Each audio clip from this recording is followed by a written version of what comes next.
جو ذات شکم مادر میں بچے کی صورت گری کرتی ہے وہی ذات خیال کی صورت گر بھی ہے، اور وہی ذات عمل کی صورت بھی پیدا فرماتی ہے۔ ہر چہرہ ایک رینج میں تاثیر رکھتا ہے، اسی طرح ہر خیال ایک دائرہ تاثیر رکھتا ہے، اور ہر عمل کا ایک دور ہے جس میں وہ مؤثر ہوتا ہے۔ اپنے دائرے سے باہر ہر مؤثر شے بے تاثیر ہو جاتی ہے۔ کچھ چہرے، خیال اور اعمال صدیوں پر محیط ہوتے ہیں اور زمانوں پر حاوی ہوتے ہیں۔ جن مسلمانوں پر اسلام نافذ نہ ہو سکے ان مسلمانوں پر غور کرنا چاہیے، جو اسلام مسلمانوں پر نافذ نہ ہو سکے اس اسلام کے بارے میں غور کرنا چاہیے، جو قوت نافذہ مسلمانوں پر اسلام نافذ نہ کر سکے اس قوت کے بارے میں غور کرنا چاہیے۔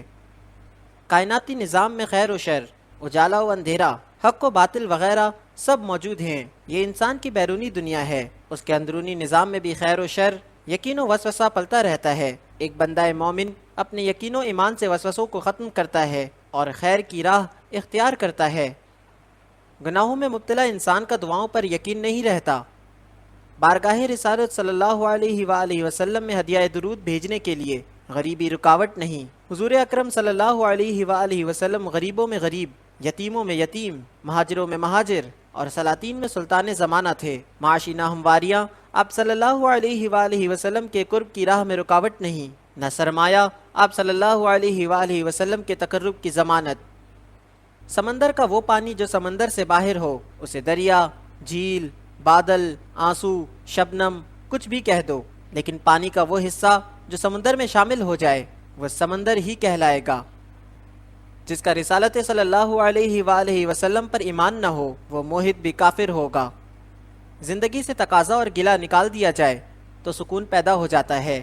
سکون اللہ کی یاد سے اور انسان کی محبت سے پیدا ہوتا ہے۔ نفرت اضطراب پیدا کرتی ہے، اضطراب اندیشے پیدا کرتا ہے، اور اندیشہ سکون سے محروم کر دیتا ہے۔ محبت نہ ہو تو سکون نہیں۔ انسان کسی کو شریک زندگی بنانے سے پہلے اس کے حال اور ماضی کو دیکھتا ہے، لیکن یہ بھول جاتا ہے کہ اس کی رفاقت میں اسے مستقبل گزارنا ہے۔ کامیاب ازدواجی زندگی اللہ کا احسان ہے۔ ایک انسان کو زندگی میں بااعتماد ہونے کے لیے یہ حقیقت ہی کافی ہے کہ اس سے پہلے نہ تو کوئی اس جیسا انسان دنیا میں آیا، نہ اس کے بعد ہی کوئی اس جیسا آئے گا۔ یہ عظیم انفرادیت بہت بڑا نصیب ہے۔ آج کا انسان اس لیے خوف زدہ ہے کہ وہ لذت شوق سے محروم ہے۔ کثیر المقاصد زندگی خوف سے نہیں بچ سکتی۔ رحمت حق سے مایوسی ہی خوف پیدا کر رہی ہے۔ لالچ ختم نہ ہو تو خوف کیسے ختم ہو؟ انسان اپنے آپ کو جتنا محفوظ کرتا ہے اتنا ہی غیر محفوظ ہوتا جا رہا ہے۔ گویا زندگی اپنی حصار بندیوں اور حفاظتوں کی زد میں آ گئی ہے۔ ہر طرف خوف ہی خوف ہے۔ اس خوف سے بچنے کا واحد ذریعہ اپنی جبین شوق کو سجدوں سے سرفراز کرنے میں ہے۔ غافل کی آنکھ اس وقت کھلتی ہے جب بند ہونے کو ہوتی ہے۔ ذکر سے محویت حاصل کرو، سکون مل جائے گا۔ اللہ کے محبوب اور اللہ کے ولی کسی سے ایک دفعہ تعلق قائم کرنے کے بعد اس تعلق کو توڑتے نہیں، بازو پکڑنے کی لاج رکھتے ہیں۔ اللہ انسانوں سے بے نیاز ہے، لیکن اللہ والے بے نیاز و بے پرواہ نہیں ہوتے، اسی لیے تو وہ اللہ والے کہلاتے ہیں، یعنی اللہ والے انسانوں والے ہوتے ہیں۔ اللہ کا قرب ملتا ہی انسانوں کی خدمت اور ان کی محبت سے ہے۔ ایسے بھی اللہ والے آتے رہتے ہیں جو زندگی بھر گمنام رہتے ہیں۔ معاشرے کی نگاہوں سے اوجھل کھلنے والے گلاب ہی کہلائیں گے۔ یہ اللہ کا اپنا فیصلہ ہے کہ وہ اپنے دوستوں کو کس حال سے گزارے۔ کہیں کسی کو بادشاہ تخت نشی کر دیتا ہے، کہیں کاسہ گدائی عطا فرماتا ہے۔ صاحبان محبت و وفا ہر حال سے بخوشی گزرتے رہتے ہیں۔ صاحب تعلق کے لیے ستم بھی انداز کرم ہے۔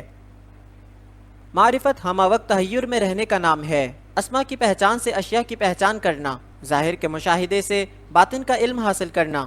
معرفت وہ علم ہے جو کثرت سے وحدت کا راستہ دکھاتی ہے۔ قادر مطلق کی قدر کے سامنے کسی کی قدر پر نظر نہ ڈالنا معرفت ہے۔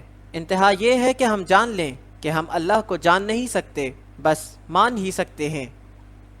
حالات اور وقت کی تبدیلیوں سے بدلنے والے تعلقات سے بہتر ہے کہ انسان تنہا رہے۔ ترقی یا ارتقاء ضروری ہے، لیکن گہوارے سے نکل کر اپنی قبر تک کتنی ترقی چاہیے؟ اصل ترقی یہ ہے کہ زندگی بھی آسان ہو اور موت بھی مشکل نہ رہے۔ دعا پر اعتماد ہی نیکی ہے۔ جب ہم تنہائی اور خاموشی میں دعا مانگتے ہیں تو ہم اس یقین کا اعلان کر رہے ہوتے ہیں کہ ہمارا اللہ تنہائی میں ہمارے پاس ہے اور وہ خاموشی کی زبان بھی سنتا ہے۔ دعا میں خلوص آنکھوں کو پرنم کر دیتا ہے اور یہی آنسو دعا کی منظوری کی دلیل ہیں۔ دعا مومن کا سب سے بڑا سہارا ہے۔ دعا ناممکنات کو ممکن بنا دیتی ہے۔ دعا زمانے بدل دیتی ہے۔ دعا گردش روزگار کو روک سکتی ہے۔ دعا آنے والی بلاؤں کو ٹال سکتی ہے۔ دعا میں بڑی قوت ہے۔ جب تک سینے میں ایمان ہے دعا پر یقین رہتا ہے۔ جس کا دعا پر یقین نہیں اس کے سینے میں ایمان نہیں۔ اللہ سے دعا کرنی چاہیے کہ وہ ہمیں ہماری دعاؤں کی افادیت سے مایوس نہ ہونے دے۔ ہمیں جب اپنی فلاح کا یقین ہو جائے ہم دوسروں کو ان کی فلاح کے لیے تبلیغ کرتے ہیں۔ ہم چاہتے ہیں کہ وہ بھی ہمارے ساتھ جنت کی نعمتوں میں شریک ہوں۔ ہمارے دعوے کی صداقت کا ثبوت صرف یہی ہو سکتا ہے کہ ہم ان کو اپنی موجودہ زندگی کی آسائشوں میں بھی شریک کریں۔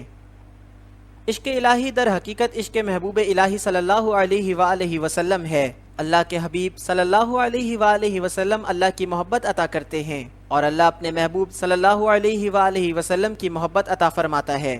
محبت محبوب کی اطاعت میں مجبوری کی نفی کا نام ہے۔ اثار محبت کا اعجاز ہے۔ محبت حیرت پیدا کرتی ہے، محویت اور بیداری پیدا کرتی ہے۔ زندگی کے عصری کرب سے نجات کا واحد ذریعہ محبت ہے۔